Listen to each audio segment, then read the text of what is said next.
नमस्कार, एजुकेशन नगरी की खास पेशकश एजुकेशन बुलेटिन में आपका स्वागत है। मैं हूं ललित वर्मा। चलिए रुक करते हैं शिक्षा जगत से जुड़ी बड़ी खबरों की ओर।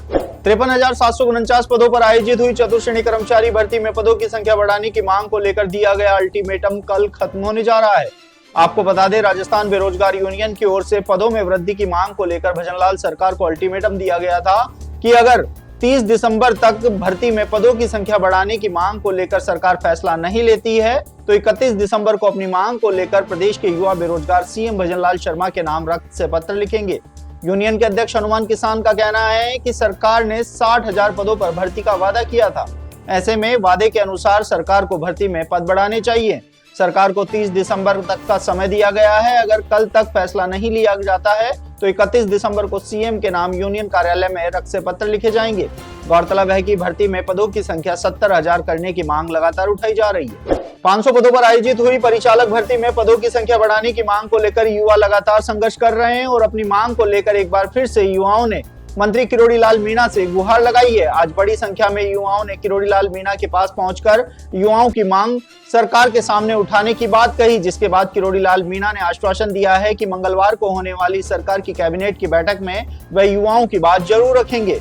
गौरतलब है कि बजट में परिचालक के 1650 पदों पर भर्ती की घोषणा की गई थी, लेकिन भर्ती सिर्फ 500 पदों पर निकाली गई, जिसके बाद युवाओं में निराशा है। युवाओं का कहना है कि विभाग में करीब 2700 पद खाली हैं, लेकिन इसके बाद भी सरकार ने सिर्फ 500 पदों पर भर्ती निकाली है। इसलिए जल्द से जल्द बजट घोषणा के समान पदों की संख्या करनी चाहिए। रीट लेवल 2 का संशोधित परिणाम आने के बाद से ही 1301 चयनित शिक्षक परेशान नजर आ रहे हैं। हालांकि संशोधित परिणाम के बाद विभाग ने इनको बाहर करने का मन बनाया, लेकिन कोर्ट ने इन चयनितों को राहत देते हुए नौकरी से बाहर नहीं करने के आदेश दिए।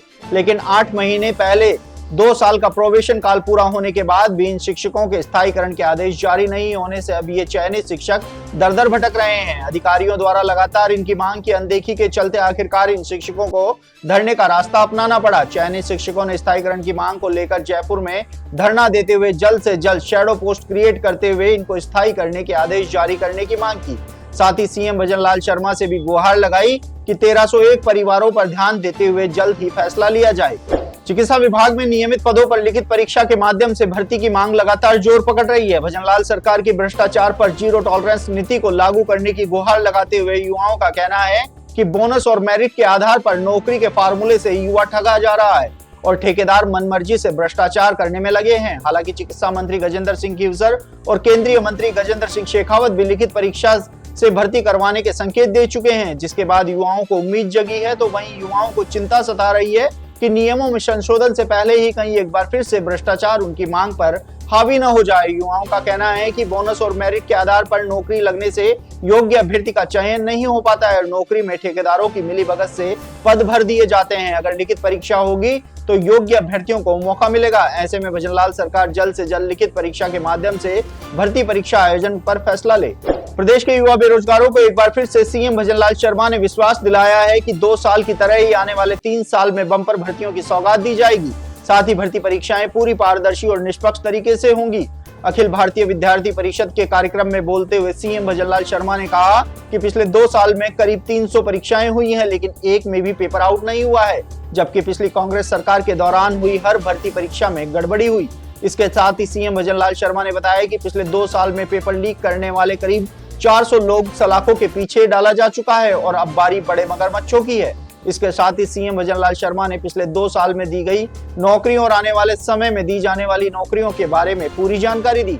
हालांकि सीएम भजनलाल शर्मा के एक बयान के बाद पद वृद्धि की मांग कर रहे युवाओं को थोड़ा विश्वास जगा है, जिसमें सीएम ने कहा है कि नौकरियां भी मिलेंगी और पद भी बढ़ेंगे। तो ये थी शिक्षा जगत से जुड़ी तमाम बड़ी खबरें। कल फिर से आपके साथ रूबरू होंगे, तब तक के लिए नमस्कार।